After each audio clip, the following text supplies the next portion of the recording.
Bonjour, vous écoutez Pause Report, le podcast qui décrypte et analyse chaque semaine l'actualité de la voile de compétition. Pause Report est produit par Tip & Shaft, le média des professionnels et des passionnés de voile de compétition. Tip & Shaft, ce sont 2 newsletters hebdomadaires en français et en anglais, des podcasts, des formations, un studio de production de contenu, une plateforme de vidéos à la demande Sailors, ainsi qu'un festival du film que vous pouvez retrouver sur tipandshaft.com. Je suis Axel Capron et je vous souhaite la bienvenue dans Pause Report.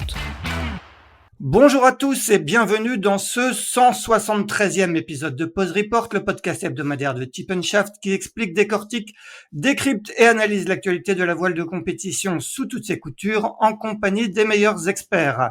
Nous sommes le mardi 16 juillet, il est exactement 11h05 et nous allons aujourd'hui refaire le match en classe 40 de la Transat Québec-Saint-Malo qui aura donné lieu jusqu'à son terme lundi après-midi à une très belle bataille. Pour revenir sur cette transat de 15 jours, nous sommes ravis d'accueillir le vainqueur, Achille Nebou, skipper d'Amaris. Salut Achille.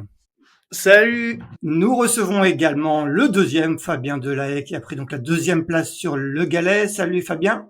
Bonjour à tous. Et enfin, Amélie Grassi, qui a terminé quant à elle au pied du podium à bord de la boulangère bio sur les talons de l'équipage de Vogue avec Rhône de Pierre-Louis Atouel, qu'on salue au passage. Salut Amélie. Bonjour à tous. Eh bien, messieurs, dames, avant de revenir dans le détail avec vous sur cette course qui nous aura tenu en haleine une quinzaine de jours, je vais faire un petit bref récapitulatif. Cette 10e édition de la Transat Québec-Saint-Malo s'était lancée le dimanche 13 juin avec 24 classes 40 au départ et 4 grands monocoques réunis dans une catégorie baptisée Jerry Roofs en hommage au skipper canadien disparu lors de la 3e édition du Vendée Globe. Cette transat a débuté par la traditionnelle descente du Saint-Laurent, dont la flotte est ressortie très groupée. Il a ensuite fallu s'extraire des côtes canadiennes entre la Nouvelle-Écosse et Terre-Neuve, avec pour toi, Amélie, un arrêt express pour déposer Claudia Conti, blessée au thorax. Tu vas nous raconter. La flotte s'est ensuite scindée en plusieurs groupes entre partisans d'une route nord, comme Crédit Mutuel et à la Grande Pirelli, ceux qui, comme Amaris et Le Galet, sont allés plus au sud, et certains qui ont misé sur une route plus médiane avant de remettre un peu de sud dans leur trajectoire, comme la boulangère bio. Au jeu de ces options, les sudistes ont pris le pouvoir, et notamment Le Galet, qui a mené la flotte pendant 4-5 jours devant Amaris, qui a perdu un de ses 2 safrans. Finalement, on a assisté à un incroyable regroupement de la flotte à l'approche des côtes bretonnes, avec une décision qui s'est faite dans la Manche et la victoire lundi à 15h21 d'Amaris, avec 29 minutes et 15 secondes d'avance sur Le Galet, 33 minutes et 31 secondes sur Vogue avec Rhône, 40 minutes et 39 secondes sur la boulangère bio.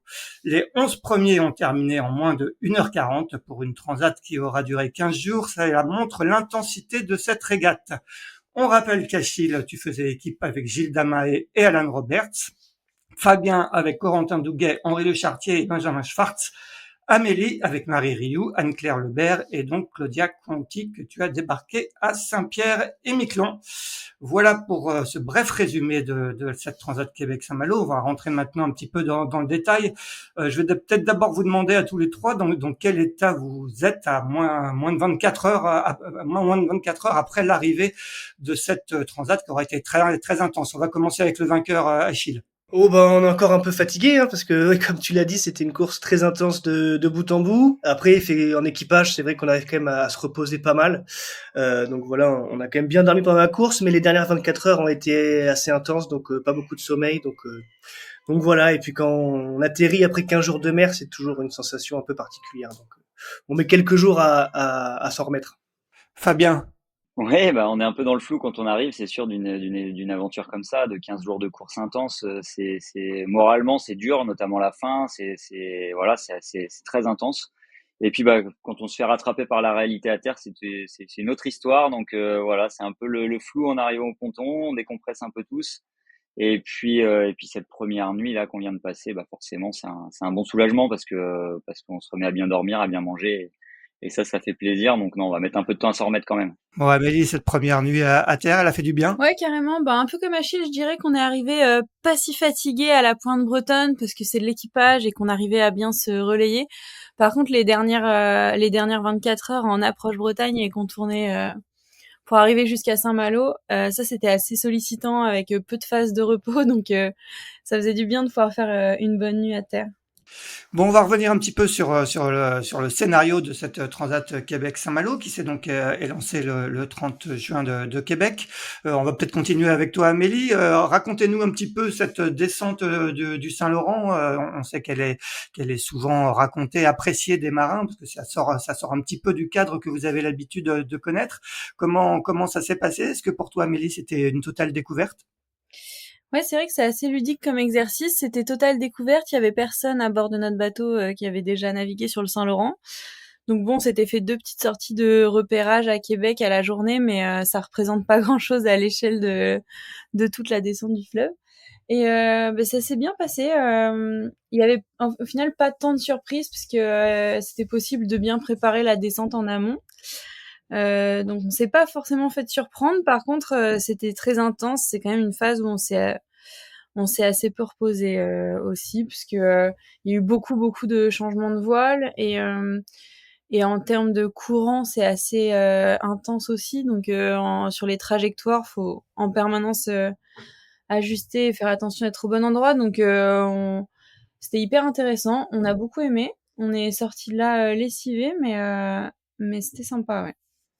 Fabien, sur cette portion du Saint-Laurent, on est d'entrée en mode transat ou avec des quarts qui débutent ou est-ce que tous les quatre équipiers, en tout cas pour toi, vous êtes tous sur le pont? Comment ça se passe en termes d'organisation à bord?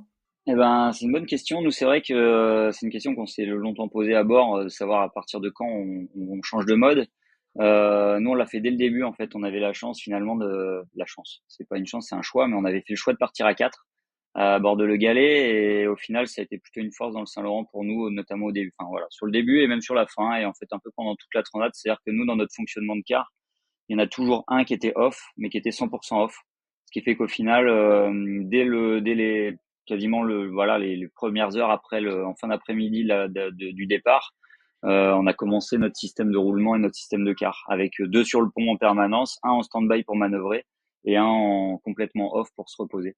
Ce qui fait qu'il y avait toujours quelqu'un en permanence, il y avait quelqu'un qui se reposait pendant 1 heure et demie, quoi, à tourner régulièrement, parce que c'est vrai que voilà, dès le début, on va dire, il y a 100 000 de Saint-Laurent dans un goulet d'étranglement qui se réécarte un peu au fur et à mesure qu'on avance. Mais au début, c'est vraiment pas large. Il y a des bancs de sable un peu partout. Il y a beaucoup de manœuvres à effectuer, beaucoup de changements de voile aussi. On joue avec les courants. Donc forcément, c'est sollicitant. Il y a du travail sur le pont, mais voilà, le fait d'être à 4 nous a permis d'être à 3 en permanence à manœuvrer et un quatrième au repos, donc pour garder de la fraîcheur pour la suite. Achille, vous aviez fait vous avez pris le parti de partir à 3 avec Alan et Gilda. Est-ce qu'il y a eu des hésitations pourquoi être parti à 3 et pas à 4 comme par exemple Fabien et Amélie? Ouais, y a pas eu trop d'hésitation parce que voilà, ces classes 40 sont quand même pas très grands. Et on pensait qu'à 4 on allait peut-être un peu se marcher dessus et que finalement 3 ça suffirait largement pour les manœuvres et tout. Donc voilà, on est parti dans cette config là depuis le début et ça l'a bien fait. On s'est bien relayé. L'équipage a changé un peu au dernier moment parce qu'on s'est fait un peu lâcher par l'équipier initial, et heureusement Alan était était à Québec et très motivé pour faire cette course, et il nous a rejoint quelques jours avant le départ, et voilà, ça a été génial avec lui. Donc voilà, non, à 3 c'était parfait. Bon, et raconte-nous un petit peu cette descente du Saint-Laurent que tu découvrais. On sait que c'est très intense, hein, Fabien et Amélie viennent de le raconter, mais est-ce qu'on a quand même le temps de profiter un peu du paysage, je sais pas, de la faune aussi, je sais pas si vous avez vu des baleines, des belugas, des choses comme ça. Bah ouais, quand même, on a eu quand même la chance d'avoir des conditions relativement clémentes sur le fleuve, avec pas du vent trop fort. Donc voilà, quand le bateau va pas trop vite et que le fleuve s'écarte un peu, on a quand même le temps de profiter un peu de ce qui nous entoure. Et c'était assez magnifique, hein, des paysages qui changeaient de mille en mille. On n'a pas eu la chance de voir beaucoup de mammifères marins sur cette descente. Après, la chance ou pas, en tout cas, on voulait pas trop en croiser de trop près, mais c'est vrai que ça aurait été sympa d'en voir de loin. Donc on les a pas trop vus sur le fleuve. Par contre, on en a vu plein dans le golfe de Gascogne. On s'est rattrapé plus tard. Mais non, on a essayé de profiter parce que ouais, c'était assez exceptionnel comme terrain de jeu. Et ouais, non, c'était génial. Des couchers de soleil assez incroyables. C'est de la pure régate cette portion, parce que j'imagine que vu l'étroitesse du fleuve, il y a pas d'option, mais c'est vraiment être au réglage tout le temps. Ouais, c'était au contact tout le temps, des rebondissements souvent, des regroupements de la flotte, des étirements, enfin voilà, du grand classique sur des plans d'eau un petit peu compliqués avec du vent un peu changeant. Donc ouais, si tu veux rester aux avant-postes et pas louper le bon wagon, il faut être toujours dessus. Voilà, pas s'énerver quand ça revient par derrière, rester concentré. Donc pendant 4 jours, ouais, on était très vraiment à fond. D'ailleurs, on n'a pas mis en place nos roulements de quart classiques dès le début. Au début, c'était un peu tout le monde sur le pont et on se repose quand on peut. Voilà, c'était une grande étape de Figaro, on va dire, à trois, sur un terrain de jeu magnifique. Donc, on a vraiment profité en ancien figariste qu'on était à bord.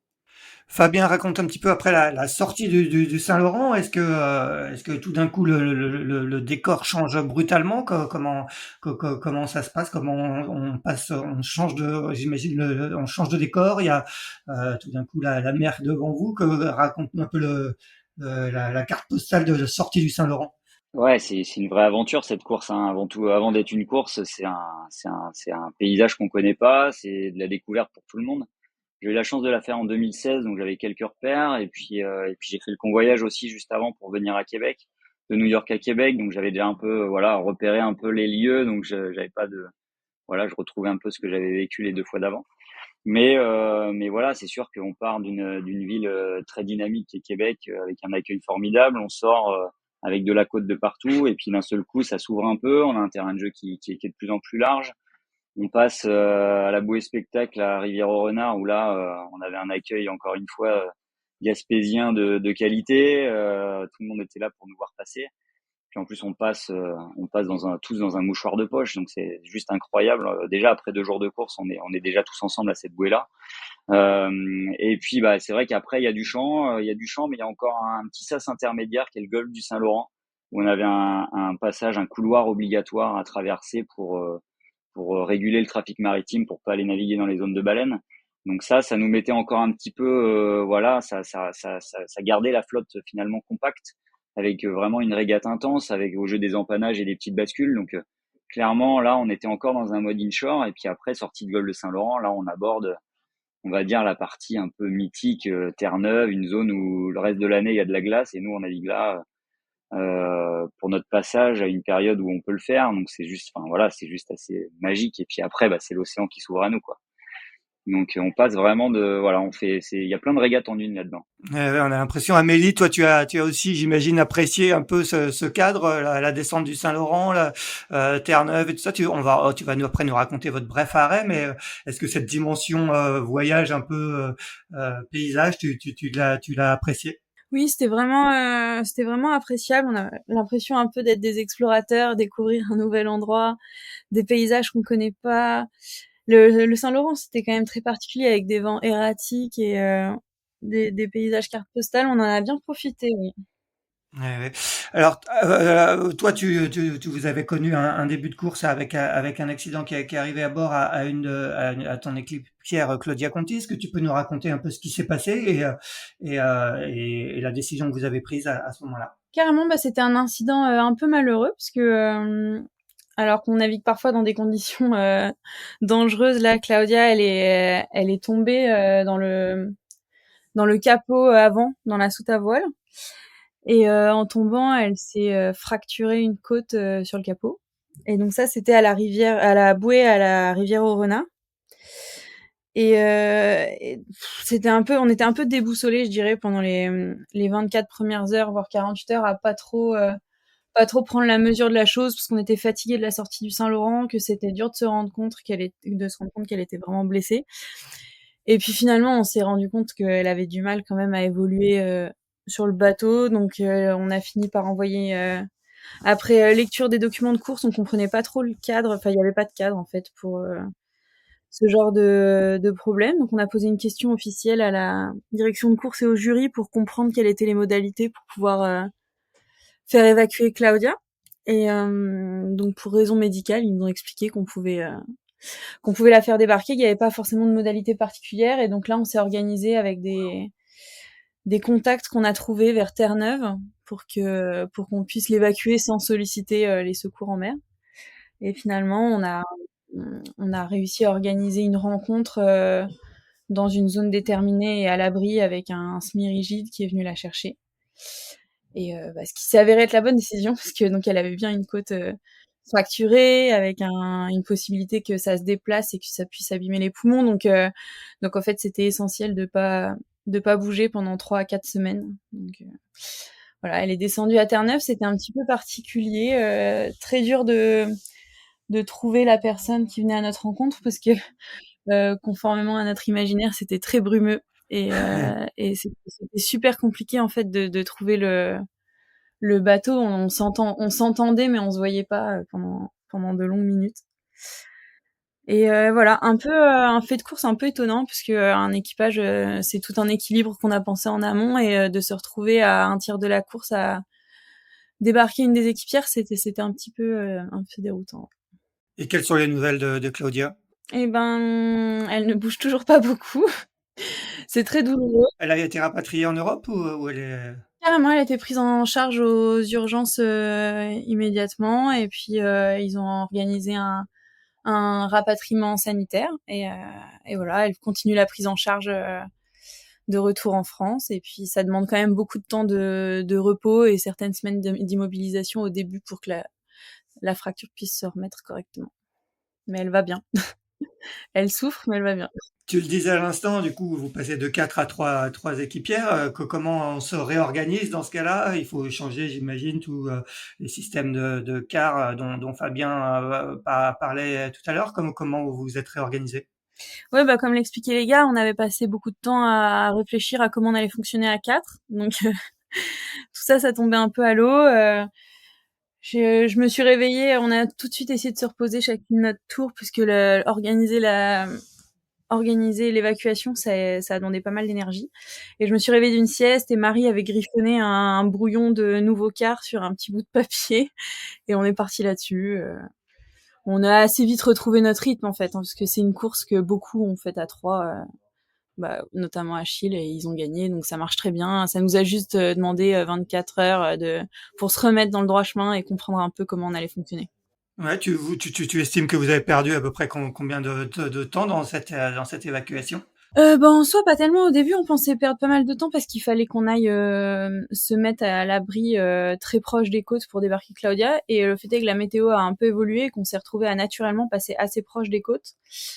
Donc après, il a fallu s'arrêter pour le point de rencontre, etc. Je dirais qu'on y a peut-être passé, on a dû perdre 1 heure et demie max à se dérouter un tout petit peu et attendre de réussir à retrouver notre contact sur place. Donc en soi pas grand chose. En tout cas c'était entendu déjà depuis quelques heures que peu importe qu'on perde 1 heure, 12 heures ou 24 heures, c'était absolument pas raisonnable de traverser avec elle à bord. Donc on avait un peu intégré l'idée qu'il fallait pas focaliser sur la perte à ce moment-là et qu'il fallait juste trouver une solution pour l'évacuer. Achille, Fabien, après le passage de Terre-Neuve, commence la traversée de l'Atlantique proprement dite. Et c'est le début des premiers choix, des premiers grands choix stratégiques. Je l'ai expliqué en introduction. Il y a eu certains qui sont partis au nord. Vous êtes partis au sud. D'autres ont pris une route un peu plus médiane. Peut-être on va demander à Achille. Raconte-nous un petit peu quels étaient les avantages et les inconvénients des routes et pourquoi vous avez fait le choix de partir au sud. C'est vrai que ce passage à Terre-Neuve était pas simple parce que je trouve qu'on a switché de mode très rapidement entre voilà une régate au contact près des côtes à une traversée de l'Atlantique en quelques heures.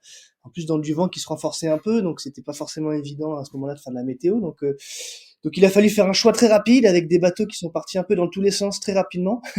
Donc c'était pas simple. Effectivement, il y avait plusieurs options qui s'ouvraient devant nous. C'était une météo assez incertaine à long terme.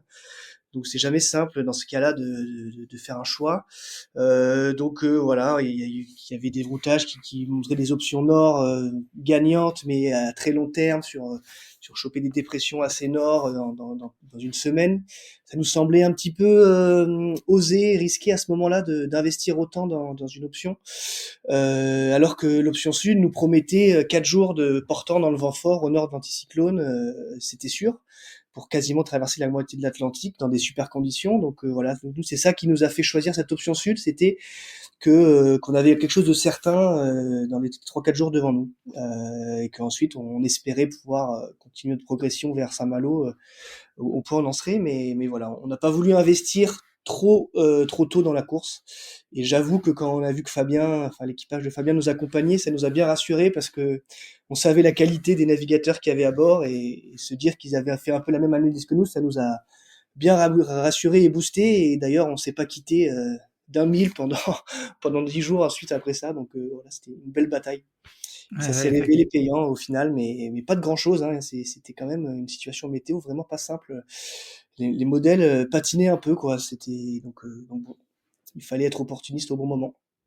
Effectivement, Fabien, vous avez choisi la même trajectoire, la même route. Comme le disait Achille, vous êtes quasiment pas quitté de toute la transat. Est-ce que de ton côté et de votre côté à bord de Le Galet, il y a eu des hésitations sur la route quand vous avez vu à la Grande Pirelli et Crédit Mutuel notamment, qui faisait partie aussi des prétendants au podium sur cette transat, vous avez hésité? Ouais, bah, comme dit Achille, quand on a vu qu'Achille venait avec nous au sud, on a été rassurés aussi. Non, je rigole. Non, c'est vrai que c'est toujours bien de voir qu'on partage les mêmes réflexions et qu'on fait le même choix avec d'autres équipages de qualité, clairement. Après, effectivement, la flotte elle s'est scindée. Le choix était pas simple. Le passage de Terre-Neuve était juste incroyable. Comme disait Achille, on est passé d'une saison d'été où il faisait grand beau, grand soleil, on naviguait en short t-shirt à un passage Saint-Pierre-et-Miquelon, Terre-Neuve, dans le brouillard, avec du froid, avec de l'humidité, et puis d'un seul coup, on quitte la côte. On voyait pas à 30 mètres avec des cornes de brume de partout à terre qui étaient juste à côté de nous. Enfin, c'était assez mystique, quoi. C'était incroyable. Et puis après, effectivement, on est arrivé à Terre-Neuve. Là, il y avait avant de traverser l'Atlantique, ce qui n'empêchait pas de faire des choix par la suite, c'était déjà de jouer la sortie de Terre-Neuve. Il y avait un effet de site à Terre-Neuve déjà avec une accélération du vent et une rotation du vent à gauche par le fait que le vent il contournait Terre-Neuve. Donc du coup déjà ici on était au portant vers l'est et puis nous on a été dans les premiers à mettre un petit empannage au nord pour jouer justement cette petite courbure et cette accélération du vent. Donc un bord au portant, en bâbord à mur pour monter vers le nord le long de Terre-Neuve. Et donc là déjà on pouvait croire que la flotte allait jouer le nord à ce moment-là, mais nous c'était vraiment un recalage pour jouer l'effet de site. Et une fois qu'on a vraiment touché le vent fort, là on a réempanné en tribord et puis là finalement face à nous il y avait l'Atlantique et il y avait deux choix stratégiques qui s'ouvraient, le nord ou le sud, soit réinvestir par le nord dans ce couloir de vent le long de Terre-Neuve, soit continuer ce tribord pour aller jouer l'option sud. Là la flotte encore, on savait pas actuellement qui faisait quel choix à ce moment-là puisqu'on jouait dans le couloir de vent cette accélération du vent. Et donc, bah, effectivement, on prenait tous les pointages pour regarder un petit peu ce que faisaient les petits copains, et puis voir qui avait fait quel choix. On a rapidement vu bah, les choix de chacun.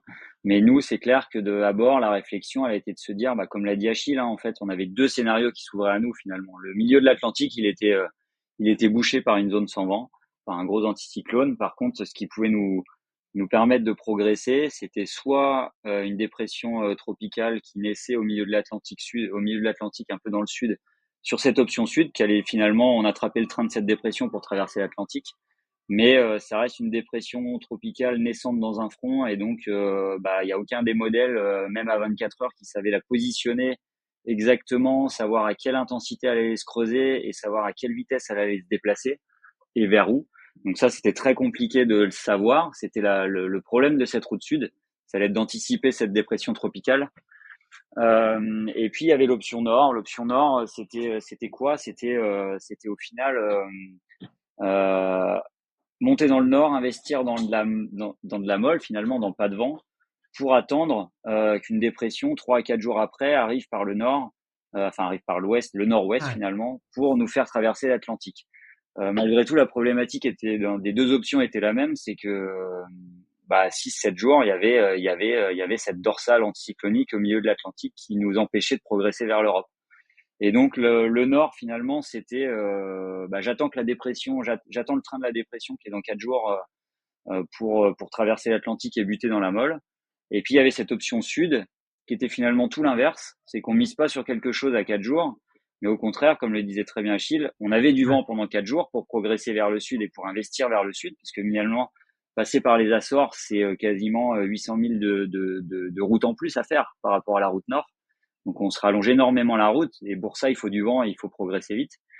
Mais par contre cette route sud, on avait une certitude, c'est qu'il y avait 4 jours de vent déjà et que la suite, finalement les modèles ils avaient du mal à le prévoir. Donc anticiper finalement un gain de la route nord à 4 jours, on préférait plutôt miser sur ce qu'on était sûr à 4 jours, c'est-à-dire du vent, pour ensuite attraper jouer et attraper cette dépression tropicale pour progresser vers l'Europe. Nous, ce qui a fait pencher la balance, c'est aussi que cette route sud, en fait, la route nord est restée de toute façon derrière la dorsale jusqu'en Europe. La route sud, il y avait une possibilité d'attraper la dépression et de passer devant la dorsale. Donc potentiellement, les deux routes, elles pouvaient être équivalentes au bout, mais la route sud, elle avait l'avantage de pouvoir être fortement gagnante. Ce qui a été le cas pendant plusieurs jours, où on arrivait à attraper cette dep et passer devant la dorsale et arriver avec 24 heures d'avance sur la route nord.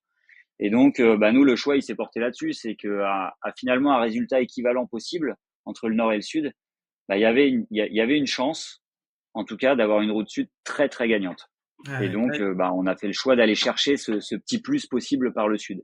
Par contre, c'est clair qu'à Terre-Neuve, après notre petit recalage, pour jouer l'effet de site à Terre-Neuve, une fois qu'on avait choisi le sud, on l'a joué à fond. C'est-à-dire qu'on a mis de l'angle, on est allé vite au portant, et puis on a joué vite. Et on a vu finalement qu'Amaris était dans le choix de finalement d'être dans une route appuyée comme nous pour aller vite.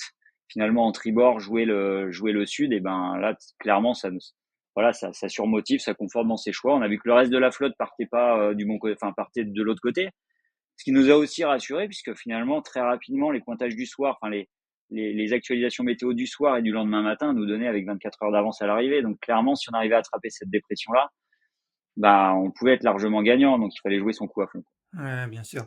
Amélie, j'imagine que vous aussi, les cerveaux ont bien mouliné pour entre route nord au sud. Vous, au départ, vous êtes sur une position un peu plus médiane. Est-ce que c'est une position d'attente ou est-ce que, raconte-nous un peu quel choix vous avez fait, vous? Ouais, c'était clairement une position d'attente. Je vous repose pas toute l'analyse que viennent de faire les gars, mais globalement, il y avait ces deux scénarios météo entre le nord et le sud. Et nous, on s'est mis sur une trajectoire où on voyait qu'en repoussant la prise de décision, on avait toujours la possibilité, on prolongeait, on décalait la prise de décision en faisant plutôt sud, mais on savait qu'on avait encore de quoi repiquer au nord sans avoir de retard sur le groupe du nord, si on voulait y retourner. Puis bon, il y a eu le moment où de toute façon, il fallait faire un choix, sinon on allait trop perdre. Et nous, on a décidé, plutôt selon le dernier argument de Fabien, c'est-à-dire que la route optimale, parfois les modèles la mettaient au nord, parfois les modèles la mettaient au sud.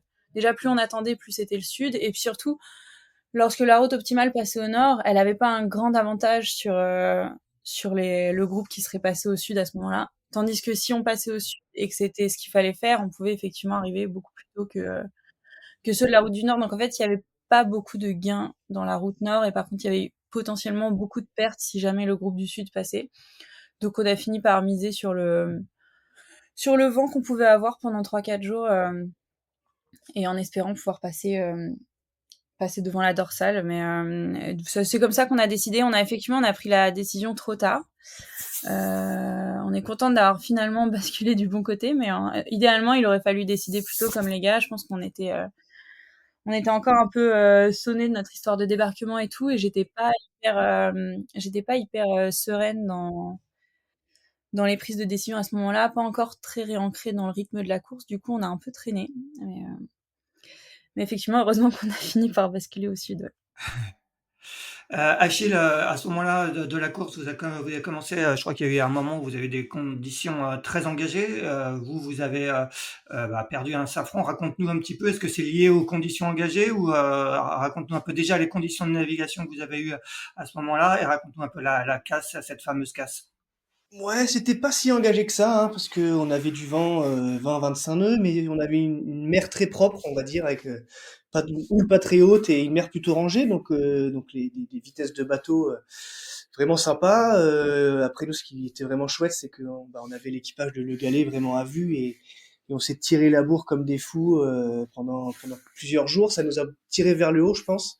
Ça, c'est toujours super quand tu pars dans une option un peu pas beaucoup de bateaux, d'en avoir un repère à côté de toi, parce que parce que ça te permet de toujours être à fond et de toujours te dire que ton bateau est au maximum de son potentiel. Et donc des conditions météo maniables, mais quand même, voilà, ces bateaux maintenant, ça devient des bateaux vraiment qui vont vite avec des efforts importants et on tire vraiment dessus. Donc voilà, et puis on peut casser du matériel et nous effectivement on a cassé un safran net dans un départ au loft, dans une vague, le pilote qui tire sur la barre un peu fort et en fait il y a tellement d'efforts dans le safran qu'il a cassé. Donc voilà, quand on part en surf à 20 nœuds, c'est sûr que ça tire dans la barre. Et le pilote, lui, voilà, il n'hésite pas à tirer dessus, donc donc ça met beaucoup d'efforts. Donc voilà. Mais non, non, les conditions étaient vraiment super, hein, franchement. Franchement, c'est ce qui nous a aussi motivé d'aller au sud, parce que nous, on a un bateau qui peut être un peu compliqué au vent portant dans de la brise et de la mer. Mais là, on avait vu que la mer était plutôt calme et qu'on allait pouvoir tenir des super vitesses. Donc voilà, non, c'était vraiment des chouettes journées, même si c'était quand même engagé, hein, ça c'est clair. C'était des conditions de record, hein. On a vu que le record des 24 heures a été battu à peu près à ce moment-là par Sogestran Frigo, le classe 40 de Guillaume Pirouel avec 440 000, si je me trompe pas, 7 000 de mieux qu'Acrobatica sur la dernière Niji 40. Fabien, Achille, peut-être Amélie aussi, est-ce que vous avez approché ces 440 000 aussi? On va commencer avec Fabien. Écoute, nous, on n'a jamais eu des conditions de record dans notre option sud. Clairement, c'était pas possible. Nous, on était sur vraiment du VMG sous spi, à faire des empannages, à faire des batailles d'empannage. Donc, clairement, nous, on n'avait pas des conditions pour tenir des moyennes faciles à plus de 18 nœuds. C'est plutôt derrière où effectivement sur une route médiane, quand ils ont attrapé la dépression, ils étaient sur des angles loffés, certainement sous Génois ou Genaker, avec une mer en avant du front bien rangée qui permet au bateau d'aller finalement. Ces classes 40 s'expriment très bien sur une mer peu formée et à des angles un peu ouverts, mais sans être trop bas. Et donc là, c'est sûr que les bateaux ils s'arrêtent pas quoi. Nous, on n'a jamais eu ces conditions-là. Finalement, on a joué au portant à faire des empannages dans du vent fort, mais pas trop fort, comme le disait Achille. C'était complètement maniable. On avait 20-25 nœuds. On a toujours eu des grands spies de vent. On a très rarement pris des ris. Voilà, il y a eu des petits épisodes un peu forts, mais un peu plus forts, mais en fait toujours maniable et toujours facile. Mais nous, voilà, jamais des conditions de record. Donc non, je pense qu'on a été très très loin d'approcher ces moyennes-là, c'est sûr. Amélie, et vous, c'est la même chose ou est-ce que vous avez eu des conditions un peu plus de record comme celle de Sogestran Frigo? Non, comme Fabien, pas du tout des conditions de record. Du portant VMG, on a tenu des belles moyennes par rapport aux références du bateau sur ces angles-là, mais ça permettait pas du tout de battre des records. C'était du portant VMG, donc effectivement, je crois qu'ils ont battu le record sous J1 avec un riz dans la GV sur des angles hyper rapides avec des vitesses super constantes et des moyennes élevées. Nous, c'était plus des pics de vitesse et puis des grosses décélérations aussi en mode portant VMG. Donc on devait être bien loin du record. Ouais. Achille, tu viens de le dire, vous cassez votre safran, vous perdez un safran plutôt. À ce moment-là, quel est j'imagine l'état d'esprit à bord? Est-ce que tu penses à abandonner? Raconte-nous un peu comment ça s'est passé et quelles décisions vous avez prises. Bah ouais, c'est sûr quand t'as une avarie majeure comme ça, voilà, t'es un peu sous le choc là quand t'entends le boom que tu sors et que tu vois que t'as plus de safran, tu te dis bon bah là non, bah là je peux pas finir la course. L'objectif numéro un c'est de ramener le bateau sur la terre la plus proche et voilà et gérer la crise. Donc t'as toujours ce petit moment de flottement là où tu sais pas trop quoi faire. Est-ce que j'abandonne? Bon déjà faut mettre le bateau en sécurité parce que on a perdu un safran, on est parti au tas, on a déchiré le spi. Enfin voilà, c'était une petite crise quand même. Donc déjà tu remets tout dans l'ordre et là tu te poses et puis ouais c'est jamais facile la décision à prendre. Donc là, ce qui était super, c'est qu'on était trois. On a pris du temps à vraiment prendre la bonne décision, poser les pour, les contre, prendre des avis un petit peu techniques à droite à gauche sur ce qu'il était possible de faire avec un seul safran, regarder un peu la météo aussi dans le détail pour prendre la bonne décision. Et en fait, voilà, au tout début, on s'est dit bon, bah la terre la plus proche, c'est les Açores. On peut y arriver avec le safran du bon côté, donc le safran qui est resté en sécurité, voilà, ça c'était la première option. Et puis en réfléchissant un peu mieux, on s'est dit mais en fait, c'est quasiment un bord tout droit pour aller en Bretagne, pour ramener le bateau en Bretagne si on arrive à changer de safran de côté. Donc ça, c'était une option intéressante aussi. Donc ça été la deuxième réflexion. Bon, on veut ramener le bateau quelque part. En Bretagne, c'est quand même plus pratique qu'aux Açores, si on y arrive. Donc voilà, est-ce qu'on on arrive à changer le safran en mer? Et puis après, c'était est-ce qu'on arrive à finir la course? Donc ça a été un peu plus tard on a vu que ça allait peut-être être possible. Donc voilà, on s'est dit bon, on a envie de ramener le bateau en Bretagne. Maintenant, il faut qu'on arrive à changer le safran de côté en mer. C'est très risqué parce que si ça se passe mal et qu'on perd le deuxième safran, là pour le coup, on n'a plus aucun safran, on est à la dérive au milieu de l'Atlantique et c'est pas du tout la même histoire. Du coup, faut pas se planter. Du coup, voilà, on a pris le temps de faire ça bien, en sécurité, on a préparé le truc et ça l'a bien fait. Et voilà, pour la petite histoire, on a mis 4h30 entre le moment où on casse le safran et le moment où on repart pour réparer, enfin pour changer le safran de côté et tout faire la première fois. Et on a dû le refaire un peu plus tard, quelques jours après, pour changer de bord. Et là, on a mis 32 minutes. Donc Ouais, voilà, on a d'accord. gagné en Vous étiez rodés. efficacité.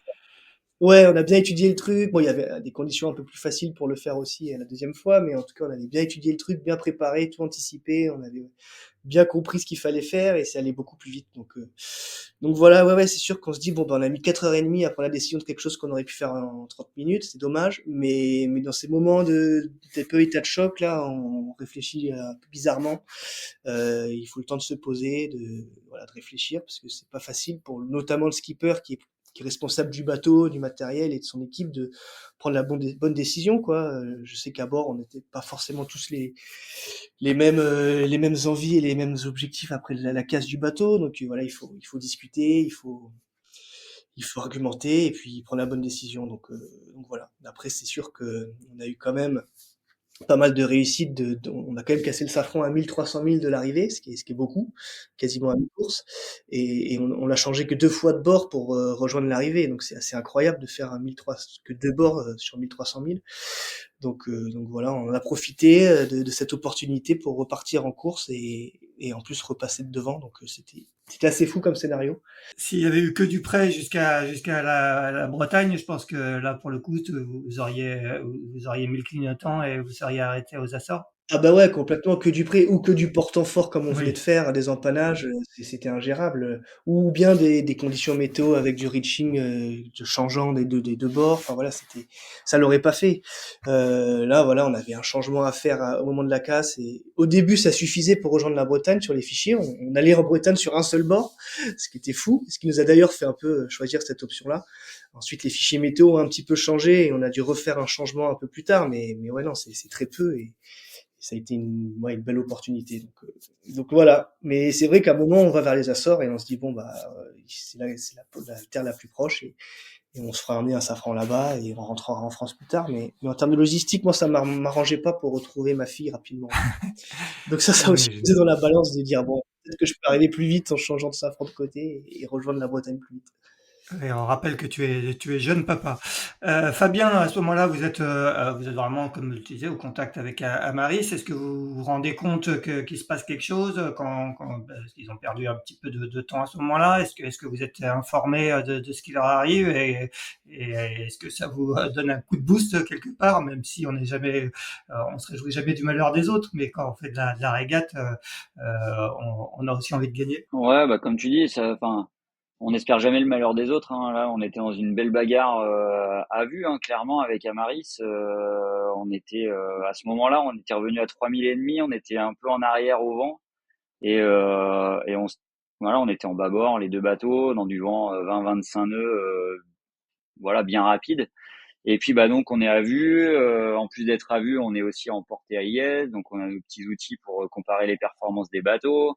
Donc tout de suite on voit qu'Amaris a un problème puisque au lieu d'être à 18 nœuds, il passe à 9 nœuds et puis il passe à 9 nœuds plein vent arrière et puis après ils empannent. Et donc tout de suite on voit qu'il y a un problème. On prend la VHF pour essayer de les contacter pour savoir si tout va bien à bord. On sait pas trop ce qui se passe à bord, mais on sait que dans ces situations-là, la VHF c'est pas la priorité à gérer. Donc nous on appelle pour savoir et du coup bah on cherche à avoir un peu des nouvelles mais on en a pas. Et puis rapidement on a un petit mot de l'architecte qui nous dit problème de safran chez Amaris machin. Mais vous n'avez pas le même matériel donc vous n'êtes pas impacté. Voilà. Enfin c'était pour plus rassurer sur le côté il y a un problème mais on sait que voilà. Donc on sait tout de suite ce qui se passe chez eux. Donc bah voilà on vient de perdre un compagnon de route avec qui depuis quasiment le début de la course, on se bagarre devant. Donc voilà, il y avait forcément de la déception pour eux parce qu'ils méritaient pas ça. Mais en fait, rapidement sur les pointages, on voit qu'il y a 2 ou 3 pointages, 2, 3, 4 pointages où ils font du sud à 9 nœuds, et puis rapidement on les voit revenir en bâbord et avec des vitesses comme les nôtres, quoi.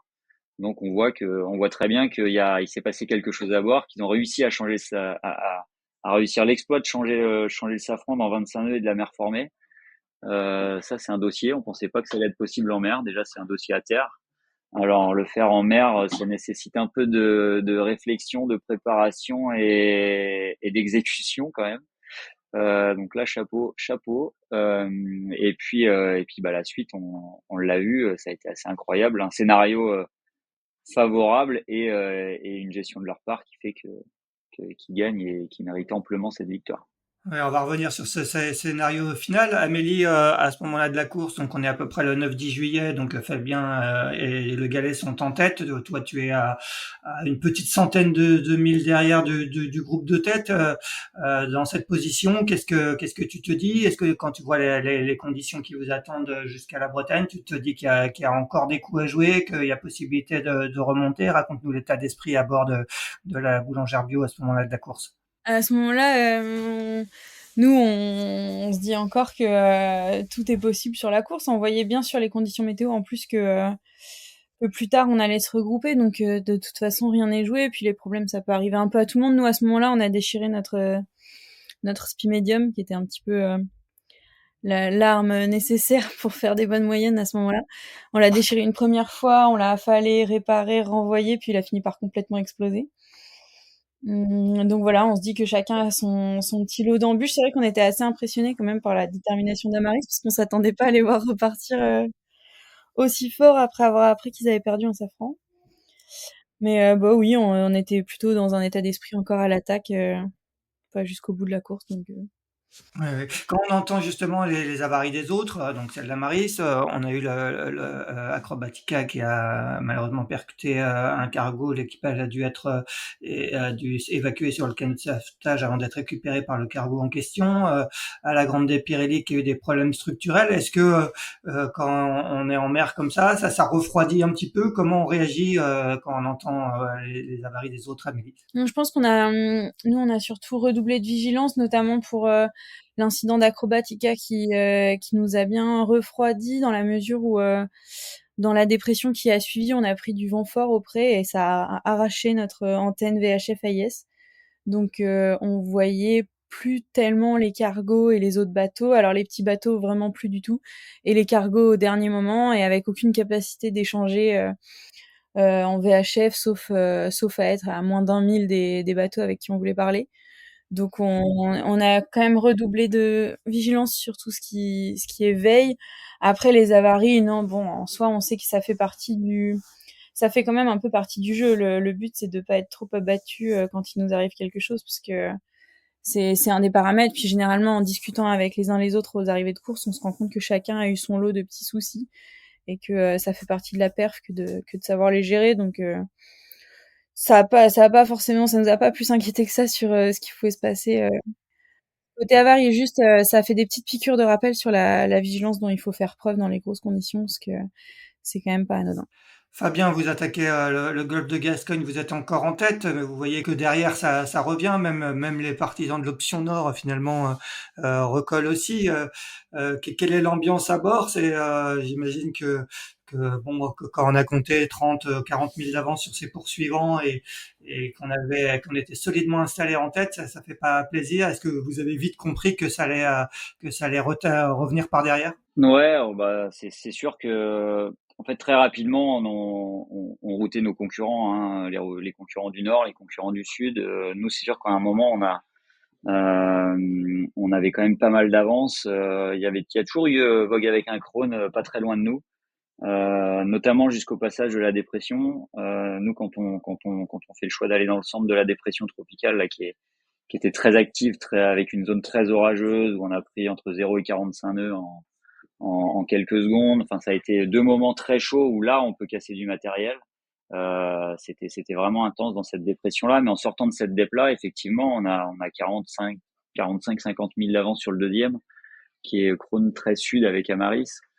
Et puis on a jusqu'à 350 000 sur le paquet du Nord d'avance. Donc là, clairement, on se dit ouais, bon bah, il y a une grosse partie du boulot qui est quand même bien faite.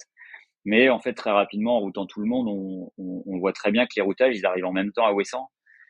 Et là, on se dit bon, va falloir relativiser parce que là, on sait que ça va revenir par derrière. Va falloir être solide mentalement. Après, c'est de la théorie, les routages. On va jouer avec ce qu'on a. De toute façon, la seule chose qu'on avait à faire nous, c'était de se concentrer sur notre route à nous pour arriver le plus vite en face. Et après, bah voilà, hein, on s'était fait une raison sur le fait qu'il pouvait y avoir un nouveau départ à Ouessant, quoi. Donc là, ça a été compliqué, mais à bord, on en était tous conscients, donc on s'était fait une raison sur le fait que de toute façon, il fallait être solide à la fin, quoi. Mais voilà, ça fait jamais plaisir. C'est sûr que c'est des scénarios qui sont compliqués, hein, qui arrivent très peu quand on fait des transats d'est en ouest. C'est plutôt, voilà, là on avance avec les phénomènes, donc c'est impossible de doubler une dorsale quand on fait de l'est, parce que le pas de vent, on n'avance pas dans le pas de vent, donc nous, toute cette phase-là, on n'a vraiment pas vécu la même course. C'est-à-dire que nous, tout l'est qu'on a fait après la dépression, là, on a buté dans la dorsale en permanence. C'est-à-dire que nous, devant, on avait très peu de vent, on butait on était en tribord à mur, hein, comme derrière. Sauf que derrière, ça revenait au vent de travers avec du vent plus soutenu. Nous, on était à buter dans du pas de vent. Donc, on retapait dans 5 nœuds de vent, très refusant. On devait virer de bord pour pas monter au nord dans ce peu de vent. Donc, en fait, ça a été intense. Nous, on a eu 3 jours qui n'étaient pas finalement 3 jours de repos en attendant les autres. Ça a été 3 jours de manœuvre, en fait. On faisait du Genac, du J1, on virait de bord pour essayer de pas se décaler trop au nord, en fait, parce qu'à chaque fois, on rebutait dans le pas de vent qui nous amenait du vent refusant et qui nous amenait pas de vent, quoi. Donc, il aurait presque fallu s'arrêter, en fait, hein, attendre que le vent revienne derrière et repartir avec tout le monde pour avoir du vent stable. Et puis, au final, ça aurait peut-être été le même résultat au bout, quoi. Donc, ça a été dur à gérer, mais on le savait. Bien sûr. Achille, vous, bah, du coup, vous grappillez, au point de finalement, vous passez sous le DST de Ouessant et vous reprenez les commandes de la flotte à ce moment-là. Quel est l'état d'esprit à bord d'Amaris au moment où vous repassez devant? C'est un peu, j'imagine, un scénario inimaginable quand vous aviez cassé votre safran quelques jours plus tôt. Raconte-nous un peu l'état d'esprit à ce moment-là de la course. Ouais, c'est vrai qu'on a changé beaucoup d'état d'esprit pendant la course. Voilà, quand on repart, on se dit bon, bah, on ramène le bateau en course, mais pas sûr qu'on finisse. Puis après, on se dit bon, bah, on va sûrement réussir à finir. Ce serait déjà bien de finir la course pour tout le monde, pour les sponsors et tout. Et puis effectivement, on voit que bah, la situation météo fait que ça revient et que ça va être un nouveau départ quasiment à Ouessant. Et puis que voilà, on avait finalement peut-être un coup à jouer. On avait un petit décalage par rapport à l'équipage de Fabien, un peu plus au sud, et effectivement, ça nous a permis d'avoir un meilleur angle par rapport au vent et d'aller un peu plus vite qu'eux. En plus, je pense qu'on a un bateau qui est une véritable arme de guerre dans ces conditions-là où on allait très vite. Donc, on a réussi à repasser le devant de peu. Voilà, il y avait Alan à bord qui avait jamais fait de classe 40 et qui faisait des routages pareils, qui disait bon bah là à Ouessant on va être tous dans 2000, c'est sûr, ça revient par derrière tout le temps et tout, et sauf que moi je vois que il y allait y avoir un peu de reaching sous J1, et je lui dis non non là sous J1, même si on a moins de vent que les mecs derrière, on va aller plus vite, je te promets. Et c'est un peu ce qui s'est passé. Donc au final ça a resserré la flotte, mais quand même à Ouessant il y avait voilà quand même quelques milles d'écart, c'est ce qui était quand même significatif jusqu'à la fin du parcours, et ça c'était plutôt sympa pour nous en tout cas. Et puis voilà, il nous restait à gérer cette fin de course compliquée, parce que jusque-là, ben, on avait fait un changement de safran, enfin 2 changements, ça s'était bien passé. Mais jusqu'à l'arrivée, bah là, on allait sûrement devoir tirer des bords au près, dans du vent un peu soutenu, et on savait pas du tout comment le bateau allait se comporter. C'était hors de question de changer de safran à chaque virement de bord, parce que c'est quand même beaucoup d'énergie et beaucoup de temps. Donc l'option, c'était de faire du près avec que le safran au vent. Et ça, on n'avait aucune idée de comment ça allait se passer. Et on a été très agréablement surpris hier matin, en se rendant compte que ça fonctionne beaucoup mieux que ce qu'on pensait, et Ouais. qu'on a réussi à limiter la perte très fortement à ce moment-là. Donc voilà, en fait, peut-être qu'il nous a aidé, c'est qu'on est sorti un peu du mode qu'on allait gagner la course, voire faire un podium, qu'on voulait juste finir, et on a peut-être mieux vécu du coup ce moment où effectivement la flotte s'est redressée, c'est regroupé parce que pendant 4 jours, c'est quand même très dur à vivre de voir à chaque pointage que les bateaux derrière vont plus vite. Enfin, déjà, c'était dur pour nous parce que c'est fortement revenu, mais j'imagine que pour l'équipage de Fabien qui avait une belle avance, c'est quand même une situation très très compliquée et qu'il faut réussir à s'en remettre pour la fin de course. Et voilà, nous, on avait cet état d'esprit peut-être un peu plus libéré en disant, bon, bah, de toute façon, nous, c'est déjà incroyable qu'on soit là, on n'a rien à perdre et on joue notre carte à fond et ça nous a peut-être permis voilà, de naviguer un peu plus libéré à la fin, mais ouais, ouais, non, c'est une situation compliquée, hein, pendant 4 jours que ça revienne autant par derrière, c'est pas facile pour les nerfs. Ouais, c'est clair. Amélie, bah, toi, à l'inverse, j'imagine que vous, justement, le moral revenait au fur et à mesure que vous grappilliez des milles sur la tête de flotte, hein. Vous passez Ouessant, vous êtes quatrième, vous êtes à moins de 10 milles d'Amaris. À ce moment-là, est-ce que on se prend même à rêver de victoire? Quel est l'état d'esprit sur la Boulangère Bio? Bah carrément. Bah alors le dernier bord quand même pour approcher Wesson, le sentiment il est hybride, hein. À la fois on est content que ça resserre parce qu'on voit l'opportunité de pouvoir encore éventuellement gagner la course. Et puis par contre, bah on est quand même déjà à une bonne position et on, on sait qu'on va devoir se retrouver à se battre avec ceux qui étaient un temps loin derrière avec leur option nord. Donc bon, sensation un peu intermédiaire. Et après, oui, on était content de tant que le Genaker tenait. On avait une super vitesse là sur le bord pour se rapprocher d'Ouessant. Puis comme le disait Achille, une fois que c'est passé au reaching sous J1, on n'avait pas forcément la meilleure config et donc petite difficulté de vitesse les dernières 24 heures qui a été assez dur à gérer parce qu'on a vu Amaris refiler par devant et les autres derrière qui revenaient, la position pas facile à tenir. Par contre, en passant au Ouessant, on était tous tellement proches et on sait qu'il peut se passer beaucoup de choses sur le Tour de la Bretagne. Un petit coup à la côte ou au large qu'il fallait faire ou qu'il ne fallait pas faire, et puis toutes les cartes peuvent être rebattues. Donc on a abordé la pointe bretonne en se disant qu'on pouvait encore se battre pour gagner la course, ce qui est finalement pas arrivé. Mais c'est sûr on était encore en état d'esprit bien à l'attaque en arrivant là, ouais. Ouais, et dans ce cas-là, là, quand on arrive sur la dernière portion du parcours, là, quand vous entrez en Manche, à bord, c'est tout le monde sur le pont tout le temps. C'est là, on va pas dormir jusqu'à l'arrivée. On a essayé de se reposer un petit peu. On est 3, donc quand même, on essayait d'avoir 2 personnes sur le pont et une qui se reposait. Moi, je faisais plus la nave, donc c'est sûr que c'est compliqué. Faut pas se reposer trop longtemps parce que il y a souvent des petits ajustements à faire.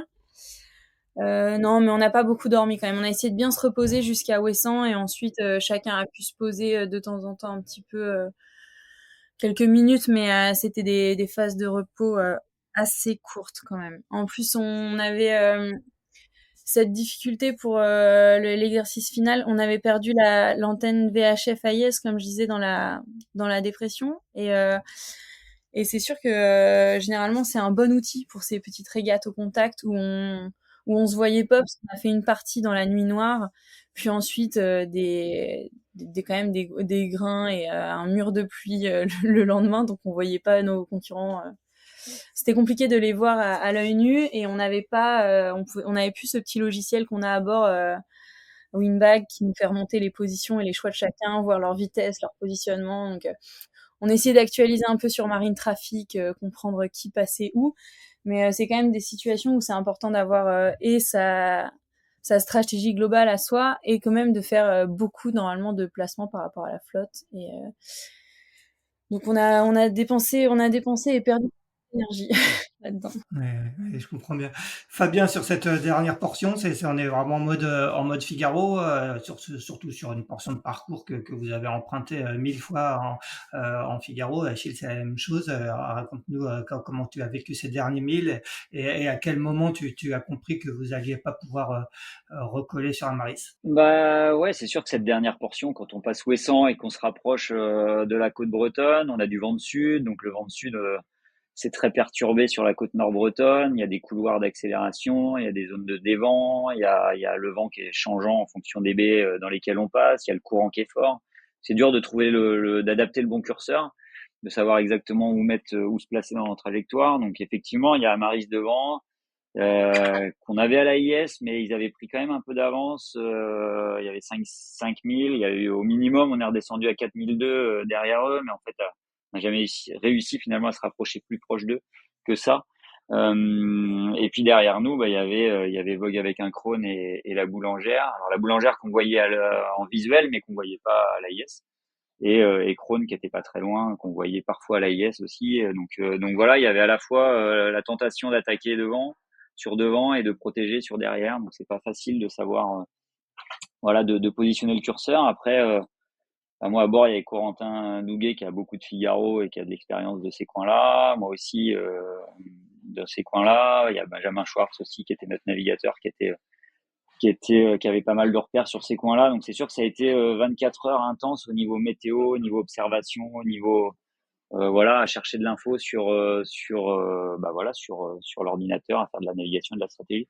Donc ça a été assez intense. Donc nous très rapidement on a basculé dans un mode côtier, c'est-à-dire que au lieu d'avoir des quarts très définis à 4, ben on est passé à 3 de quart et Benjamin navigateur hors quart. Comme D'accord, ça, ouais. c'est lui qui gérait ses temps de repos et puis nous on était toujours on a essayé de se relayer à 3 à la banette quoi. D'accord, ouais. Achille, toi, vous aussi, vous êtes des figaristes aguerris hein, à bord de ton classe 40 parce que Gilda, on ne compte pas le nombre de solitaires de saison Figaro qu'il a fait, Alan Roberts aussi. Raconte-nous un peu à quel moment tu as compris que c'était gagné et quel a été un peu le sentiment au moment de couper cette ligne d'inscrire ton nom au palmarès de cette prestigieuse Transat Québec-Saint-Malo.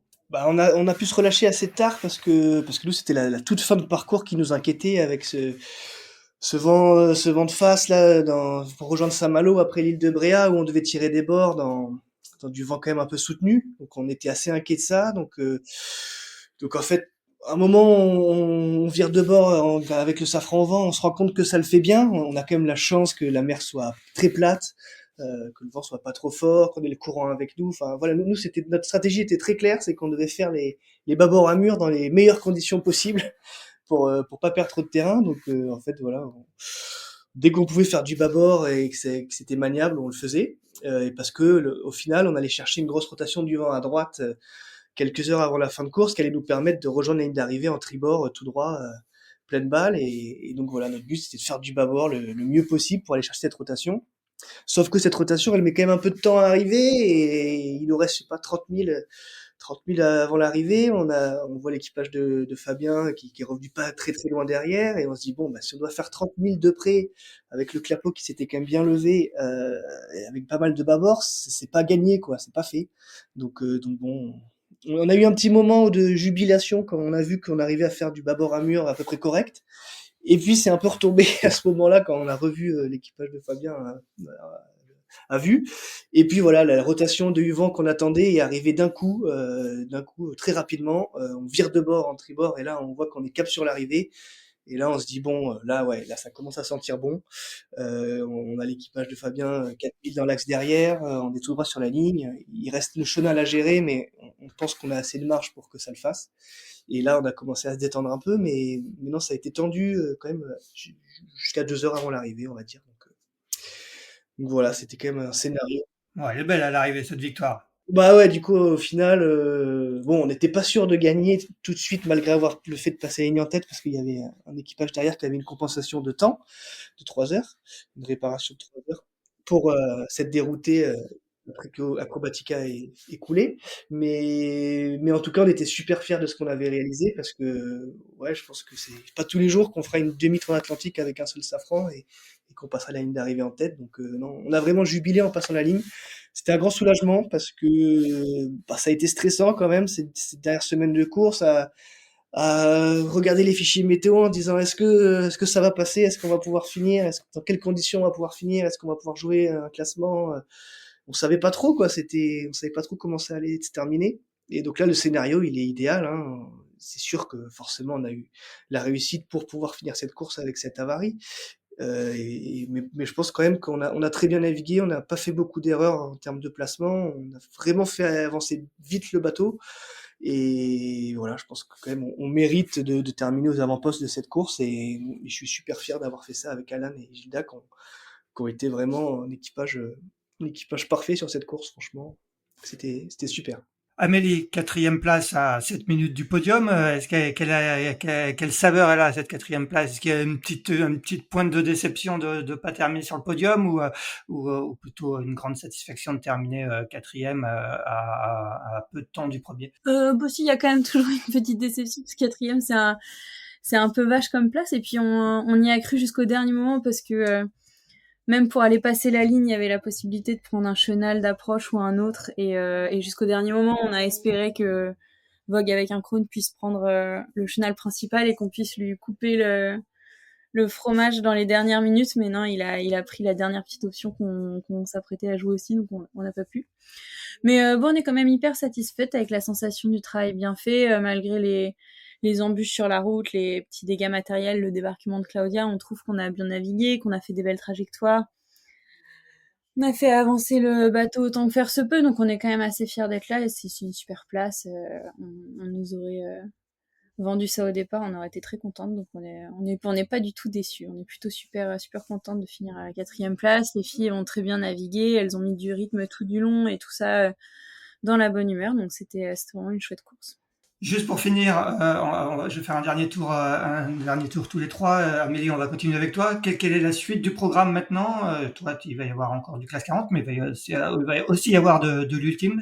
Quel va être ton programme jusqu'à la fin de cette année chargée? Bah alors là, il y a encore, il faut tenir encore 2 semaines de RP, donc des navigations avec mes partenaires et la boulangère bio jusqu'à fin juillet. Donc ça va me tenir encore un peu en haleine pendant 2 semaines. Ensuite, une bonne phase de repos jusqu'à mi-août, avant de réattaquer au sein du team SVR Lazartigue pour préparer une tentative de record du trophée Jules Verne à bord du trimaran. Donc ça va être assez intense. Je vais apprendre plein de trucs. J'espère qu'on va réussir à casser ce record. C'est beaucoup de travail, un peu de réussite. On est déjà bien sur le dossier, mais j'ai hâte de m'être posée et de réattaquer en forme sur ce nouveau projet. Fabien, quelle est la suite du programme pour le Galet? Toujours, j'imagine, le circuit classe 40, notamment la Normandie Channel Race qui te tient à cœur, j'imagine? Ouais, exactement. Bah, nous, la suite du programme, là, c'est après 2 transats engagés et un long convoyage entre les deux, bah, c'est déjà un petit chantier d'été pour le bateau. Moi, prendre un peu de temps de repos. Et puis en septembre, on a la Normandie Channel Race, qui est effectivement une course qui nous tient à cœur, puisque c'est à Caen. À Caen, là où se situe l'entreprise Le Galet, mon partenaire. Et puis donc, c'est vraiment une course sur laquelle ils sont aussi partenaires. Donc clairement pour nous c'est voilà la course à domicile qu'on a sur laquelle on a hâte de bien faire et puis voilà qui est une course formidable 1000 en double, c'est le format idéal. Donc voilà, ça c'est le dernier événement qui nous attend en septembre. Et puis moi cet hiver j'ai intégré la direction de course du Vendée Globe, donc ça va m'occuper une bonne partie de l'hiver. Ah d'accord, tu vas travailler aux côtés d'Hubert Lemonnier là. De Hubert, Claire, Pierre et Jacques. Ouais. D'accord. Achille, pour finir, j'imagine que tu vas retrouver Fabien au départ de cette Normandie Channel Race. Quel va être le programme d'ici la fin de l'année pour toi? Ah non, tu vas dans le sud, toi. Ouais, nous, cette année, c'est l'année des nouveautés et des découvertes. Et donc, je vais faire ma première course au large dans le sud avec mon bateau, dans Méditerranée. Voilà, je suis ravi. C'est quand même de là que j'ai tout appris et que j'ai fait mes armes. Donc, je suis ravi que Quito de Pavan ait créé cette nouvelle course qui s'annonce vraiment magnifique. Donc voilà, là, le bateau, il va rentrer. J'ai aussi des 10 jours de navigation partenaire jusqu'à fin juillet. On va faire un petit chantier mois d'août parce que, comme disait Fabien, les bateaux ont été bien sollicités là depuis le début de l'année avec 2 transats et un grand convoyage vers Québec. Et puis on va remettre à l'eau fin août, encore un peu de RP début septembre, et puis le bateau va partir en convoyage en Méditerranée pour être le 25 septembre à Port-Camargue et prendre le départ de la Medmax première édition le 29 septembre direction Saïdia au Maroc. Voilà, avec un beau plateau sportif. Malheureusement, on a perdu Acrobatica, je pense qui voilà en route. Ambrogio, j'espère qu'il va pouvoir réparer son bateau à temps parce que sinon il y a un super plateau sportif et je pense qu'on va vraiment se régaler. Et donc voilà, on va encore découvrir des nouveaux endroits avec ce classe 40 et ça me fait très plaisir. Eh bien, très bien. Beau programme pour tous les trois en perspective. On vous remercie beaucoup parce que j'imagine qu'il y avait encore beaucoup de fatigue et vous l'avez dit tout à l'heure, surtout en raison de la fin de la course qui a été très très intense. On vous souhaite de bien vous reposer, de prendre des vacances au mois d'août pour ceux qui vont en prendre. J'imagine que vous allez tous faire une petite coupure. Et quant à nous, on se retrouve mardi prochain pour un 174e épisode de Pause Report et on va bien évidemment parler des Jeux Olympiques qui débutent le 27 juillet avec des compétitions à Marseille. À bientôt, bonne journée à tous. Allez, au revoir à tous, merci et puis bon été à tout le monde. Et au revoir à tous et à très bientôt. Salut tout le monde, merci beaucoup. Merci d'avoir écouté cet épisode de Pause Report. N'hésitez pas à nous dire ce que vous en pensez en bien ou en mal et n'hésitez pas à le partager.